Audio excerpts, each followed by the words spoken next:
Un aspect important est que les gens mangent beaucoup plus qu'ils ne devraient manger. Entre un repas et le suivant, il doit y avoir un écart de 8 heures. Quels que soient vos problèmes de santé, au moins 50% disparaîtront en 6 semaines.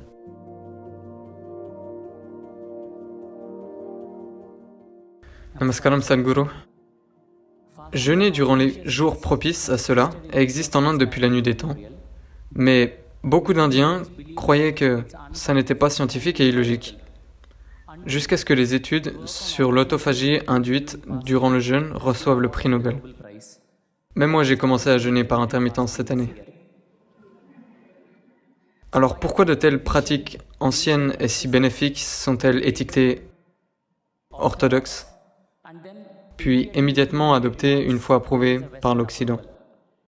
C'est parce que vous n'avez pas la bonne couleur de peau.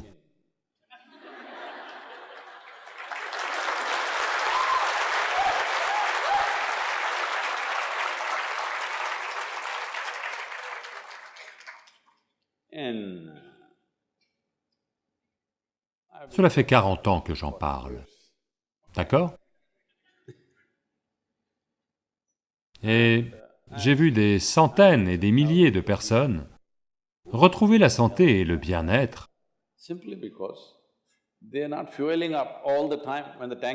simplement parce qu'elles ne font pas le plein en permanence quand leur réservoir déborde. Au centre de yoga, tout le monde mange à 10 heures le matin et à 7 heures le soir.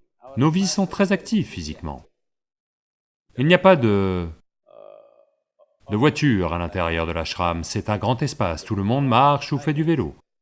Même pour aller à la salle à manger, c'est 1 kilomètre. Pour atteindre votre lieu de travail, c'est un demi-kilomètre, 1 kilomètre, comme ça. En permanence, les gens sont physiquement actifs. Donc tout le monde a très faim, vers 15h30, 16h. Ils ont extrêmement faim. Mais on apprend à vivre avec ça, parce que la faim... L'estomac vide et la faim sont deux choses différentes. La faim signifie que vos niveaux d'énergie commencent à baisser. Mais l'estomac vide est une bonne chose. Dans les sciences yogiques, aujourd'hui, la science moderne y arrive aussi, mais ce que nous savons d'expérience, vous allez dépenser 1 milliard de dollars pour y arriver. Parce que dans la recherche, la seule question, c'est combien de millions de dollars, c'est comme ça que ça marche. Votre corps et votre cerveau ne fonctionnent au maximum de leur capacité que lorsque votre estomac est vide. Donc nous nous assurons toujours de manger de telle façon que peu importe quelle quantité nous mangeons, notre estomac doit toujours être vide au bout de 2 à 2h30 maximum. Donc nous allons toujours au lit en ayant faim. Les gens pensent qu'ils ne peuvent pas dormir, ils peuvent dormir. En moyenne, pendant 25 ans, en moyenne, je n'ai dormi que 2h30 à 3h. Ces jours-ci, je deviens un peu paresseux, je dors entre 3h30 et 4h30, malgré le nombre de déplacements que j'effectue. Quand je parle de nombre de déplacements, si je vous parle de tous les déplacements que je vais faire dans les prochains jours, vous allez tomber de votre chaise. Oui, dois-je vous le dire?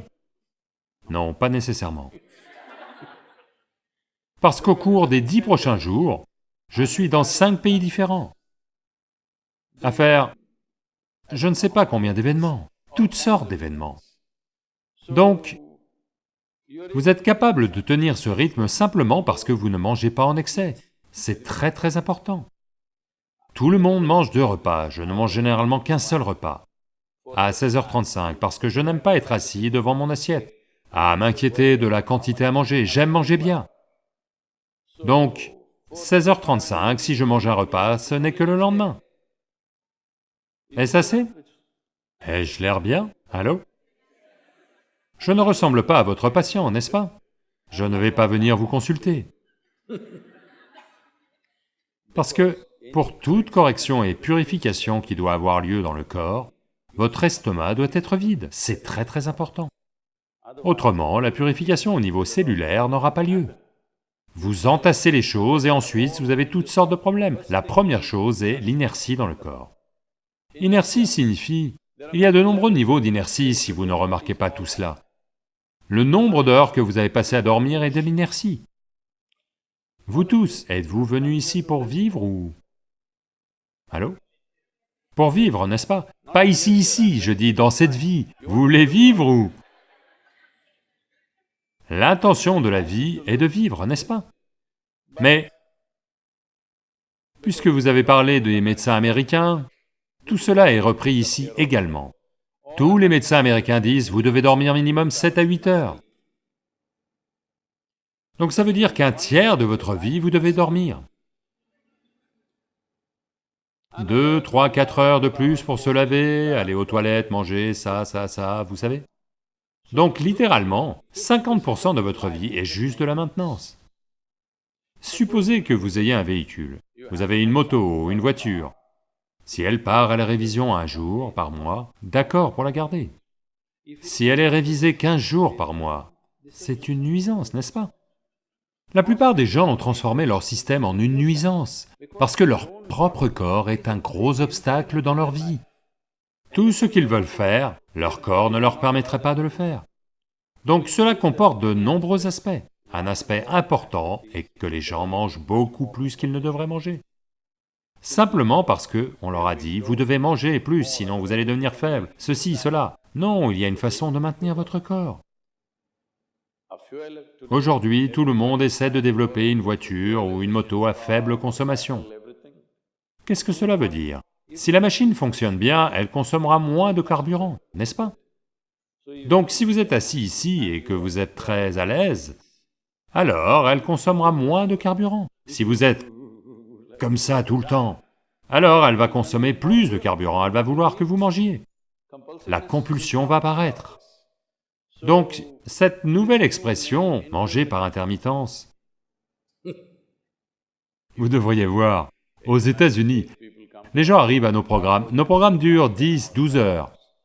Donc, mais ils arrivent avec des biscuits et autres.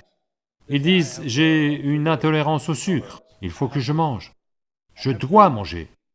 Je leur dis, soyez simplement ici, vous n'allez pas mourir, je vais m'en assurer, parce que je ne veux aucun mort sur les bras, d'accord? Je vais m'en assurer. Le premier jour, non, non, non, non, je dois manger. Le troisième jour, ils ont abandonné tout ça. 12 heures sans nourriture, ils sont assis là, ils vont parfaitement bien. Voyez, la santé n'est pas quelque chose que vous pouvez faire de l'extérieur. La santé est quelque chose que vous devez faire de l'intérieur. De l'extérieur, lorsque quelque chose ne va pas, vous pouvez demander de l'aide. Mais si constamment quelque chose ne va pas chez vous, qu'est-ce que ça veut dire? Que vous êtes une machine défectueuse? Oui, en permanence, quelque chose ne va pas chez vous. Pourquoi? Ce n'est pas comme ça que ceci est conçu. Ceci est conçu pour la santé. Chaque cellule de votre corps est conçue pour créer la santé, n'est-ce pas? Elle travaille toute dure pour créer la santé, à part vous.